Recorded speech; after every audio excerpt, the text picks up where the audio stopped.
प्यारे दोस्तों, आज हम आपको एक माँ और बेटे के हज का वाकया सुनाने वाले हैं। हज पर जाते वक्त उन माँ बेटे के साथ क्या वाकया पेश आया, चलिए आपको बताते हैं। एक मर्तबा का जिक्र है, किसी शहर में एक गरीब माँ और उसका बेटा रहा करते थे। बेटे का नाम अब्दुल्लाह था। अब्दुल्लाह की माँ बहुत ज्यादा नेक सीरत औरत थी। अब्दुल्लाह जानता था कि उसकी माँ की एक बहुत बड़ी ख्वाहिश है, मगर वह अपनी ख्वाहिश का जिक्र नहीं करती थी। लेकिन उसने बचपन में वह ख्वाहिश सुनी थी। जब वह छोटा था तो उसकी माँ कहा करती थी, मेरा अब्दुल्लाह मुझे हज करवाएगा। जब यह जवान हो जाएगा, अपने पैरों पर खड़ा हो जाएगा और मेरा सहारा बनेगा, तब देखना अब्दुल्लाह मुझे हज करवाएगा। अब्दुल्लाह अब बड़ा हो गया था और नौकरी करता था, लेकिन नौकरी ज्यादा बड़ी नहीं थी। इसलिए उसकी माँ ने अपनी ख्वाहिश का इजहार करना बंद कर दिया था, ताकि उसके बेटे को परेशानी ना हो। लेकिन अब्दुल्लाह ने तो अज़्म बांध रखा था कि वह अपनी माँ को एक दिन हज जरूर करवाएगा। अब्दुल्लाह कुछ वक्त से पैसे जमा कर रहा था और उसकी माँ भी फिजूल खर्च नहीं करती थी। जो मिलता चुपचाप खा लेती। माँ इसी बात पर खुश थी कि उसका बेटा उसकी इज्जत करता है और उसे खुश रखने की कोशिश करता है। माँ को अपने बेटे पर बहुत फख्र था। माँ अब्दुल्लाह को शादी करने को भी कहती थी, लेकिन अब्दुल्लाह इनकार कर देता था कि वह अब भी शादी नहीं करना चाहता। लेकिन असल वजह तो यह थी कि अब्दुल्लाह जानता था कि अगर उसने शादी कर ली तो खर्चे बढ़ जाएंगे, और जो रकम वह अपनी माँ के लिए बचा कर रख रहा है, शादी के बाद उसे बचाना मुश्किल हो जाएगा। फिर बीवी की भी जिम्मेदारी आ जाएगी और उसकी जरूरतों को पूरा करना भी जरूरी होगा। आखिरकार एक दिन ऐसा भी आया जब अब्दुल्लाह ने बैतुल्लाह की जियारत के लिए पैसे जमा कर लिए। उसकी खुशी की इंतहा नहीं थी कि वह अपनी माँ की बरसों पुरानी ख्वाहिश को पूरा करेगा। उसने बैंक से सारे पैसे निकलवाए और घर की तरफ रवाना हो गया। आज वह अपनी माँ को खुशखबरी सुनाने जा रहा था। वह यह सोच सोच कर ही बहुत खुश हुआ जा रहा था कि उसकी माँ को जब पता चलेगा तो वह कितनी खुश होगी। वह अपने घर से कुछ ही दूर था कि अचानक उसका दोस्त उसके सामने आ गया। वह रो रहा था और बहुत ज्यादा परेशान भी लग रहा था। उसका दोस्त कहने लगा, अब्दुल्लाह, मेरी मदद करो। मेरा बेटा दूसरी मंजिल से गिर गया है। उसका सर फट गया है। डॉक्टर ने ऑपरेशन करने को कहा है और बहुत भारी रकम मांग रहे हैं, और जब तक पैसे जमा नहीं करवाएंगे तब तक ऑपरेशन भी शुरू नहीं होगा। अब्दुल्लाह, खुदा के वास्ते मेरी मदद करो। वह मेरी अकेली औलाद है, मुझे बहुत अजीज है। मैं उसके बिना मर जाऊंगा। अब्दुल्लाह, मेरी मदद करो। तुम्हारे अलावा मैं किसी को जानता तक भी नहीं। दोस्त की बातें सुनकर अब्दुल्लाह का दिल रंजीदा हो गया। उसे अपने दोस्त की हालत पर बड़ा तरस आया। अब उसके दिलो दिमाग में एक जंग छिड़ गई। एक तरफ मां का हज था और दूसरी तरफ दोस्त के बेटे की जान। उसने अपनी पूरी जिंदगी लगा दी थी ये पैसे जमा करने में। वह सोच रहा था, मैं क्या करूं, कि अचानक मां की आवाज कानों में गूंजी। वह आवाज यह थी, अब्दुल्लाह, जब कोई तुम्हारे पास मदद के लिए आए तो मदद करने से गुरेज ना करना। अल्लाह पाक मदद करने वालों को बहुत पसंद करता है और अल्लाह पाक किसी का एहसान नहीं रखता। तुम जो दोगे अल्लाह 10 गुना बढ़ाकर तुम्हें वापस करेगा। अब्दुल्लाह ने उसी लम्हे अपने दोस्त की मदद करने का फैसला कर लिया। उसने अपनी जेब से पैसे निकाले और अपने दोस्त को दे दिए। दोस्त उसका ढेरों शुक्रिया अदा करता हुआ अपनी मंजिल की तरफ निकल गया और अब्दुल्लाह अपने घर की तरफ। घर पहुंचा तो उसका चेहरा उदास था, लेकिन उसे खुशी तो थी कि वह अपने दोस्त के काम आ सका। मगर उसे दुख इस बात का था कि वह अपनी मां की ख्वाहिश पूरी न कर सका। मां ने परेशानी की वजह पूछी तो वह टाल गया। अब्दुल्लाह ईशा की नमाज पढ़ने के बाद अपने रब की बारगाह में बहुत रोया। ऐ अल्लाह, तू तो मेरे दिल का हाल जानता है। मैं अपनी मां को हज करवाना चाहता था, लेकिन अब नहीं करवा सकता। मेरे पास वसाइल भी नहीं है। मैं खाली हाथ हूं। ऐ अल्लाह, मैं नहीं जानता कि मेरा और मेरी मां का साथ कितने वक्त का रह गया है, लेकिन मैं चाहता हूं कि तू मेरी मां को सब्र अता कर दे। अगर वह अपनी जिंदगी में हज अदा न कर सकी तो उसे अगली जिंदगी में हज जितना अजर अता करना। मेरी मां का दिल बहुत नेक है, उसे हज जितना अजर अता करना। और फिर वह सजदे में गिर गया। अगली सुबह जब वह ऑफिस पहुंचा तो उसका वही दोस्त मिला। अब्दुल्लाह को देखते ही उसका दोस्त उसे गले लगा लिया और कहने लगा, मैं तुम्हारा शुक्रिया अदा कैसे करूं? तुम्हारी वजह से मेरे बेटे की जान बच गई। अब्दुल्लाह ने नफी में सर हिलाया और कहा, तुम्हारे बेटे की जान अल्लाह के फजल से बच गई। उसके दोस्त ने कहा, बेशक मेरे भाई। अब्दुल्लाह का बॉस एक नेक सिफत शख्स था। उनके ऑफिस में हर साल हज की कौरानदाजी होती थी। जिन 2 बंदों का नाम निकलता उन्हें हज पर भेजा जाता। खुशकिस्मती से इस बार अब्दुल्लाह और उसके दोस्त का नाम निकल आया। लेकिन अब्दुल्लाह को यह परेशानी थी कि वह इस हज पर अपनी मां को अपने साथ नहीं ले जा सकेगा। उसके दोस्त ने अब्दुल्लाह की परेशानी देखी तो पूछा, तुम्हें तो खुश होना चाहिए कि तुम अल्लाह के घर हाजिरी देने जा रहे हो, लेकिन फिर भी तुम परेशान क्यों हो? अब्दुल्लाह ने अपने दोस्त को सारा वाकया बयान कर दिया। उसका दोस्त मुस्कुरा दिया और कहने लगा, आज वह दिन है जब मैं तुम्हारे एहसान का बदला चुका दूंगा। अब्दुल्लाह ने नासमझी में अपने दोस्त को देखा और कहा, क्या मतलब है तुम्हारा? दोस्त ने मुस्कुराते हुए कहा, तुम मेरी जगह अपनी मां को अपने साथ ले जाओ। अब्दुल्लाह यह सुनकर बहुत खुश हुआ और अपने दोस्त को गले लगा लिया। फिर अब्दुल्लाह और उसकी मां ने एक साथ हज अदा किया। हज के दौरान एक खानदान उनके साथ हज अदा कर रहा था। उन्होंने देखा कि अब्दुल्लाह अपनी मां का बेहद ख्याल रख रहा है। कभी मां को अपने हाथों से खाना खिलाता तो कभी उनके पांव दबाता। वह खानदान अब्दुल्लाह से इतना मुतासिर हुआ कि उन्होंने अपनी बेटी के लिए अब्दुल्लाह का रिश्ता मांग लिया और फिर उसका निकाह वहीं शहर नबी में हो गया।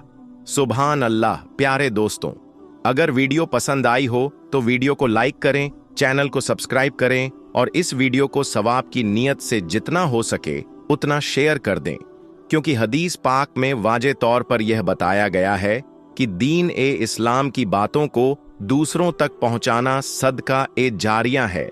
गीदे सारे लोगों को अच्छी बातें मालूम हो जाएंगी। इसलिए इस वीडियो को शेयर करके इस नेक काम में हिस्सा जरूर लें। दोस्तों, काबा शरीफ एक ऐसी जगह है जिसके ऊपर से आज तक कोई भी परिंदा नहीं गुजरा है।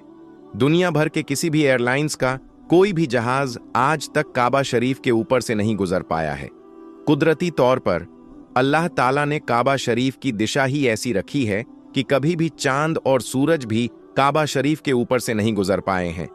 यह सोचकर ही हैरानी होती है कि आखिर ऐसी क्या वजह है जिसकी वजह से काबा शरीफ के ऊपर से कोई भी जहाज या परिंदा नहीं गुजर पाता, और अगर कभी कोई गुजरने की कोशिश भी करता है तो उसे कुदरती तौर पर वहां से धकेल दिया जाता है या फिर वह जलकर तबाह और बर्बाद हो जाता है। अल्लाह ताला ने काबा शरीफ में ऐसी क्या खास बात रखी है जिसकी वजह से काबा के ऊपर से कोई भी जहाज या परिंदा नहीं गुजर सकता? आज की इस वीडियो में हम आपको इसी रहस्य के बारे में जानकारी देंगे। साथ ही हम आपको यह भी बताने वाले हैं कि जब एक बार किसी हवाई जहाज ने काबा शरीफ के ऊपर से गुजरने की कोशिश की तो उस जहाज के साथ क्या हुआ, इस बारे में जानकर आप भी हैरान रह जाएंगे। इसीलिए आज का यह वीडियो आप सभी के लिए बहुत खास है। आप इसे आखिर तक जरूर देखें। अगर आपको भी काबा शरीफ से मोहब्बत है तो आप इस वीडियो को दिल से एक लाइक जरूर करें और इसे शेयर भी करें ताकि और लोगों को भी यह मालूम हो सके। तो चलिए दोस्तों, शुरू करते हैं। दोस्तों, इस्लाम में मक्का और मदीना को जन्नत का दरवाजा माना गया है। इसलिए हर मुसलमान अपनी जिंदगी में एक बार मक्का और मदीना जाने की ख्वाहिश जरूर रखता है और काबा शरीफ का तवाफ करना चाहता है, क्योंकि यह वही जगह है जहां पर हज मुकम्मल किया जाता है। मगर हैरानी की बात यह है कि पिछले कुछ दिनों से सोशल मीडिया पर एक पोस्ट बड़ी तेजी के साथ वायरल हो रही है, जिसमें यह बताया जा रहा है कि काबा शरीफ के ऊपर से दुनिया का कोई भी जहाज या कोई भी परिंदा नहीं गुजर सकता, और अगर कभी कोई परिंदा या जहाज काबा शरीफ के ऊपर से गुजरने की कोशिश भी करता है तो उसे या तो कुदरती तौर पर वहां से धकेल दिया जाता है या फिर वह जलकर तबाह बर्बाद हो जाता है। मगर दोस्तों, इस पोस्ट को लेकर कुछ लोगों का कहना है कि यह सरासर गलत और झूठ है। कुछ लोगों का दावा है कि काबा के ऊपर से जहाज भी गुजरता है और परिंदे भी काबे के ऊपर से उड़कर गुजरते हैं। इस वजह से कुछ लोग इस पोस्ट को गलत बता रहे हैं। मगर हम आपको बता दें कि यह पोस्ट झूठ और गलत नहीं है, बल्कि यह पोस्ट बिल्कुल सच है।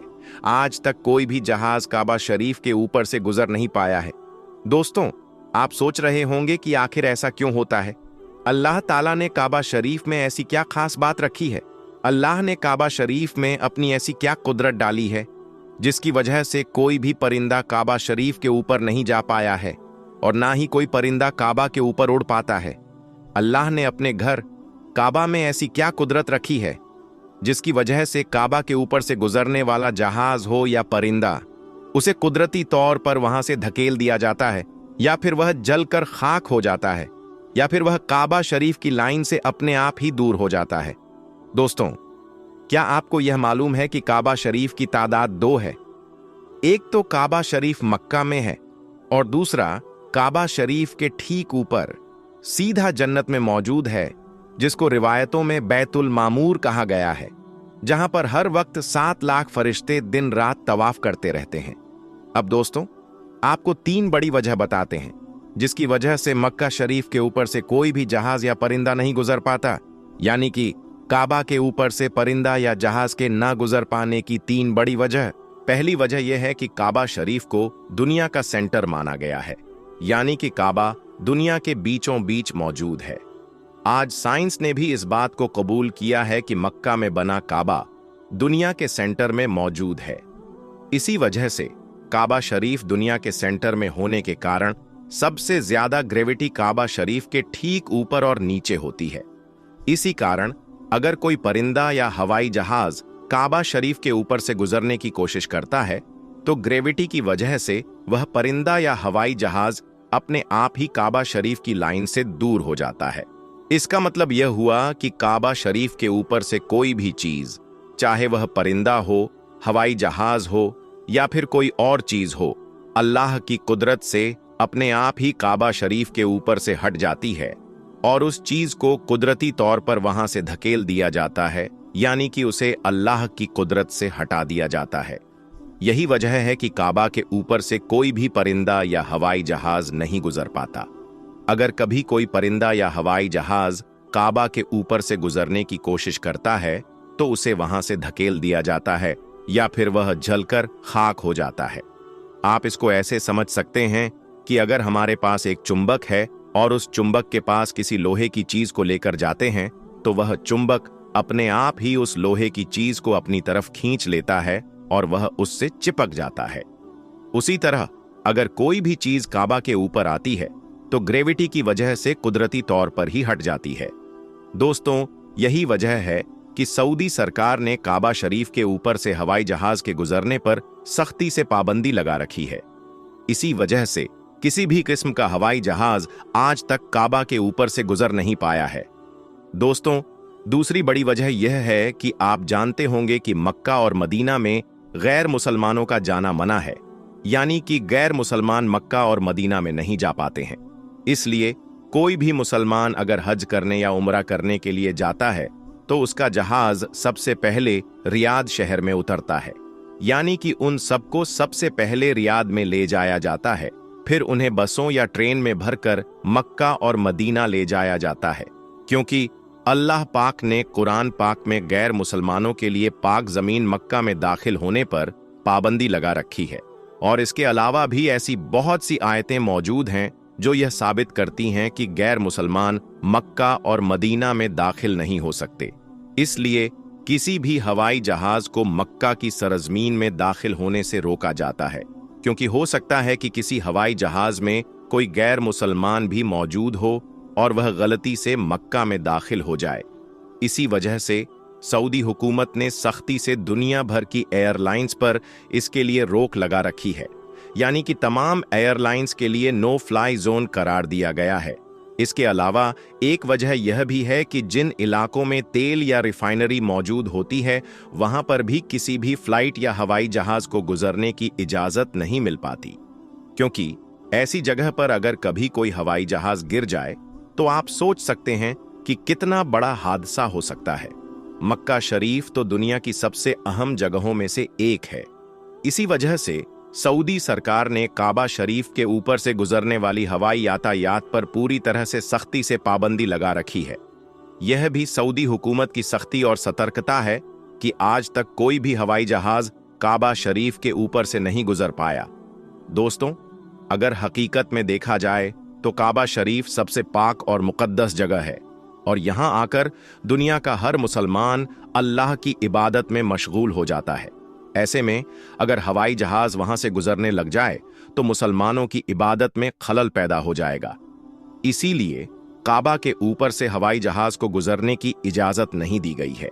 यही नहीं, सऊदी सरकार हवाई यातायात सुरक्षा के मामले को काफी गंभीरता से लेती है। इसलिए उन्होंने यह सुनिश्चित किया है कि कोई भी हवाई जहाज काबा के ऊपर से गुजरने की कोशिश न करे। और दोस्तों, यह भी एक महत्वपूर्ण कारण है कि काबा शरीफ के ऊपर से अब तक कोई भी हवाई जहाज नहीं गुजरा। अल्लाह से दुआ है कि अल्लाह पाक हम सबको भी एक बार अपने घर काबा शरीफ की जियारत नसीब फरमाए। आमीन सुम्मा आमीन। प्यारे दोस्तों, अल्लाह वह है जो इंसान के किसी भी नुकसान को दूर करने में मदद कर सकता है, क्योंकि यह उसकी ख्वाहिश और उसकी ताकत के बिना नहीं हो सकता। अल्लाह के नाम और उसकी तारीफों को जानना इंसान को फितरत के किसी भी रूप की पूजा करने से मुक्त करता है, क्योंकि सृष्टि कमजोर है और निर्माता अल्लाह की जरूरत है। अल्लाह को याद रख, अल्लाह तुझे याद रखेगा। अस्सलाम वालेकुम प्यारे दोस्तों, इसी तरह की इस्लामी घटनाओं और वाकयात से रूबरू होते रहने के लिए आज ही सब्सक्राइब करें हमारे चैनल को और साथ ही बेल आइकन को प्रेस करें। दोस्तों, एक लड़की की शादी को 7 साल का अरसा बीत गया, मगर वह औलाद की नेमत से महरूम थी।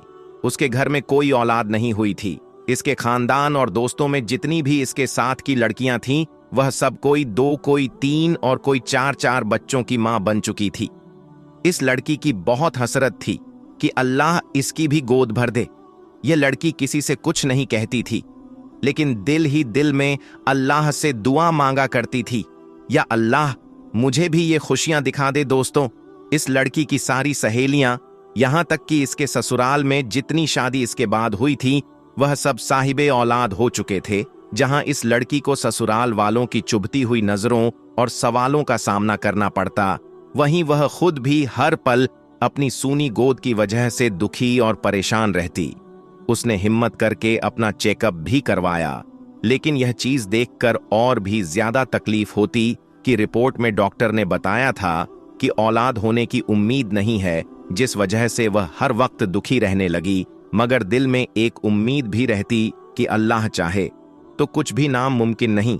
डॉक्टर की बात कभी भी तमी नहीं हो सकती, क्योंकि वह सिर्फ अपना अंदाजे और अपने तजुर्बे की बुनियाद पर कुछ कह सकते हैं, लेकिन हकीकी फैसला तो अल्लाह के पास है।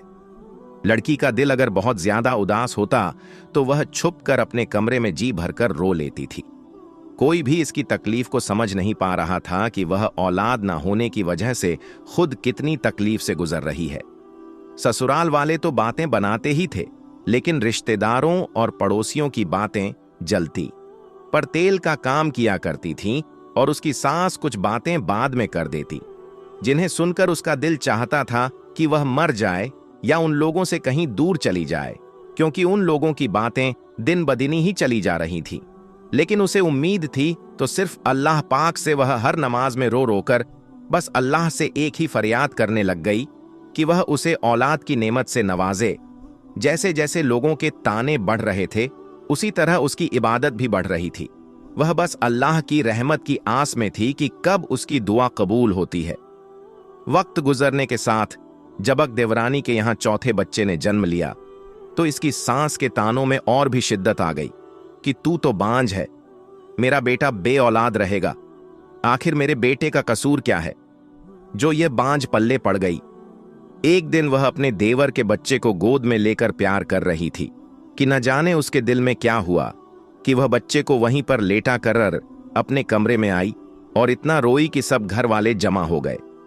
उसके दिल की हालत समझे बिना ही सब यह सोचने लगे कि यह देवर के बच्चों से जलती है, हसद करती है, देवर के बच्चों से नफरत करती है, इसीलिए रोती है। मगर उन जाहिल को कौन समझता कि अल्लाह ताला ने तो उसे ऐसा दिल दिया ही नहीं जो किसी से जलने वाला हो। वह तो उन लोगों में से थी जो अपनी खुशियां भी किसी को दे दें, किसी और की झोली में डाल दें। जो अपने मुंह का निवाला दूसरों के मुंह में डाल दे। वह तो बच्चे को प्यार करते वक्त अपनी सूनी गोद से इस कदर दिल गिरफ्तार हुई थी कि खुद पर काबू ना रख सकी, और आज उसके आंसू भी सारे बांध तोड़कर बहने लगे। बस उसका एक शौहर था जिसने उसे कभी ताना नहीं मारा था। उसका शौहर उससे दिलो जान से प्यार करता था। वह उसकी ख्वाहिश को समझ सकता था, लेकिन वह क्या करता? इसके हाथ में तो कुछ भी नहीं था। एक दिन किसी ने कहा कि अपने शौहर के भी टेस्ट करवाओ। पहले तो इस बात पर बहुत हंगामा हुआ, लेकिन फिर बाद में उसके शौहर ने कहा कि टेस्ट करवाने में आखिर क्या हर्ज है। उसके शौहर का टेस्ट करवाया गया। जब रिपोर्ट सामने आई तो वह ठीक थी। फिर तो घर में एक तूफान आ गया। सब कहने लगे कि अब इस लड़की को फारिग करो, हम तुम्हारी दूसरी शादी करेंगे। लेकिन उसका शौहर किसी भी सूरत उसे तलाक देने को तैयार ना था। शौहर की मोहब्बत में एक जर्रा भर भी कमी नहीं आई थी, बल्कि वह इसकी दिलजोई इस अंदाज में करता कि अगर अल्लाह ताला को मंजूर होगा तो हमें औलाद जरूर होगी, और अगर अल्लाह ताला को मंजूर ही नहीं तो हम इस पर भी शुक्रगुजार हैं। इसने अपने शौहर से कहा कि आप दूसरी शादी कर लो, मगर वह अपनी बीवी से बहुत प्यार करता था, इसीलिए किसी भी सूरत नहीं माना, यानी दूसरी शादी करने को तैयार ना हुआ। एक दिन इसकी सास ने बहुत लान तान की, यहां तक कह दिया कि तुम चाहती ही नहीं कि हमारे घर खुशियां आए, मेरे बेटे का भी कोई वारिस हो, तुम बदअज़ ही नहीं बद दिमाग भी हो। सास की जली कटी बातें सुनकर यह बहुत परेशान हुई और उसने वजू किया और नमाज के लिए खड़ी हो गई। जब दुआ के लिए हाथ उठाए तो ऐसी रक्कतारी हुई कि कुछ ना बोला जाए। वह कुछ नहीं बोल पा रही थी। फिर सजदे में गिरकर अल्लाह ताला से फरियाद करने लगी, या अल्लाह, अगर तूने मुझे बे औलाद रखना है तो तूने मुझे इस दुनिया में औरत के रूप में क्यों भेजा? औरत तो पूरी ही औलाद से होती है, तो फिर मेरे वजूद को अधूरा क्यों रखा? या अल्लाह, सारी दुनिया के डॉक्टर चाहे जो मर्जी कहते रहे, मुझे बस तेरा ही आसरा है। या अल्लाह, मेरी वजह से मेरे शौहर को तकलीफ और इस मुश्किल से ना गुजार। या अल्लाह, तू हर चीज पर कादिर है। वह औरत सजदे में और भी दुआ मांगती रही। या अल्लाह, तुझे तेरे हबीब हजरत मोहम्मद मुस्तफ़ा सल्लल्लाहु ताला अलैहि व आलिहि वसल्लम की प्यारी जुल्फों का वास्ता, मुझे औलाद की नेमत से माला माल कर दे। उस रात सजदे में रो रो कर उसने ऐसी फरियाद की कि उसकी आहों पुकार सुनकर कायनात की हर चीज शायद उसकी सिफारिश बन गई और अल्लाह पर उसका भरोसा जीत गया।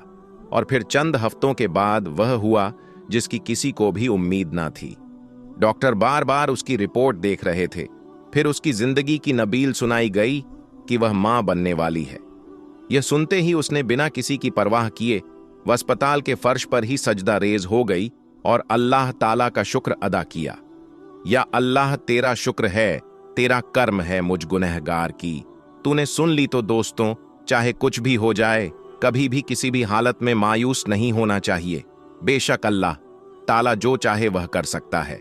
लोग कुछ भी कहें, बस अल्लाह ताला पर मुकम्मल भरोसा रखें, ना कभी किसी का बुरा सोचे, ना बुरा करें, दिल की जमीन को हमेशा पाक रखें। प्यारे दोस्तों, एक दूसरे के लिए दुआएं मांगना बहुत अच्छा और बेहतरीन अमल है, इसीलिए एक दूसरे के लिए दुआएं मांगा करें।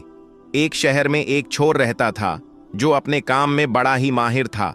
वह किसी भी जगह चोरी करने के लिए पहुंच जाया करता था। चोरी उसकी आदत बन चुकी थी। एक दिन वह चोरी करने के लिए किसी तरह बादशाह के महल में पहुंच गया और कीमती चीजें चुराने के लिए पसंद करने लगा। इसी दौरान महल के मुख्तलिफ कमरों में गया। चलते चलते जब वह एक कमरे के पास पहुंचा तो उसे अंदर से बादशाह और मल्लिका की आवाजें सुनाई दी, जो आपस में बातचीत कर रहे थे। चोर दरवाजे से कान लगाकर उनकी बातें सुन रहा था। बादशाह अपनी बीवी से कह रहा था कि हमारी एक ही बेटी है और मेरी ख्वाहिश है कि मैं अपनी बेटी की शादी किसी ऐसे शख्स से करूं जो बहुत ही परहेजगार, इबादत गुजार और नेक हो, जो लोगों के काम आता हो, लोगों के दुख दर्द में शरीक होता हो और किसी को तकलीफ ना पहुंचाता हो। बादशाह अपनी बीवी से बातें कर रहा था और बाहर दरवाजे के साथ कान लगाकर चोर उनकी सारी बातें सुन रहा था। इसी दौरान चोर के दिमाग में ख्याल आया कि क्यों ना मैं कोई ऐसा तरीका अपनाऊं कि बादशाह अपनी बेटी की शादी मुझसे कर दे। मैं बादशाह की अपने दामाद के हवाले से खूबियां सुन चुका हूं, लिहाजा मुझे एक बहरूपियां और सू के साथ गुजरेगी। चोर ने वहीं खड़े खड़े प्लान बना लिया कि कैसे मैं बादशाह को धोखा दूंगा ताकि वह अपनी बेटी की शादी मुझसे कर दे, क्योंकि बादशाह की कोई नरीना औलाद नहीं थी, यानी बादशाह के कोई लड़का नहीं था। इसलिए बादशाह की मौत के बाद मैं ही इस मुल्क का बादशाह बन जाऊंगा और उसकी सारी दौलत का मालिक भी मैं अकेला ही बनूंगा। यह प्लान बनाकर चोर ने चोरी का इरादा खत्म किया और दिल में ख्याल किया कि अब मैं चोरी नहीं करूंगा और नेकी और रहम दिल्ली का ढोंग रचाकर कहीं डेरा डाल लेता हूं ताकि बादशाह अपनी बेटी की शादी मुझसे कर दे और यूं मेरा मंसूबा कामयाब हो जाएगा। चोर महल से निकलकर अपने घर की तरफ चल पड़ा। सारे रास्ते वह यही सोचता रहा कि कौन सा तरीका अपनाया जाए कि बादशाह को अपनी उम्मीदें मुझ में नजर आ जाएं और वह मुझे अपना दामाद बना ले। घर पहुंचकर अपने बिस्तर पर लेटा और बादशाह का दामाद बनने का ख्वाब लेकर सपनों की दुनिया में चला गया। अगले दिन वह चौर उठा और शहर के करीब एक जंगल में चला गया और अपने मंसूबे के तहत वहां पर उसने एक कुटिया बनाई जिसमें उसने रिहाइश इख्तियार कर ली, यानी वहां रहने लगा। चोर ने खाना बदोश की जिंदगी नेक और परहेजगार बनने के लिए नहीं बल्कि अपनी ख्वाहिश को पूरा करने के लिए की थी। इसलिए उसने वहां पर रहकर इबादत रियाजत की अदाकारी शुरू कर दी।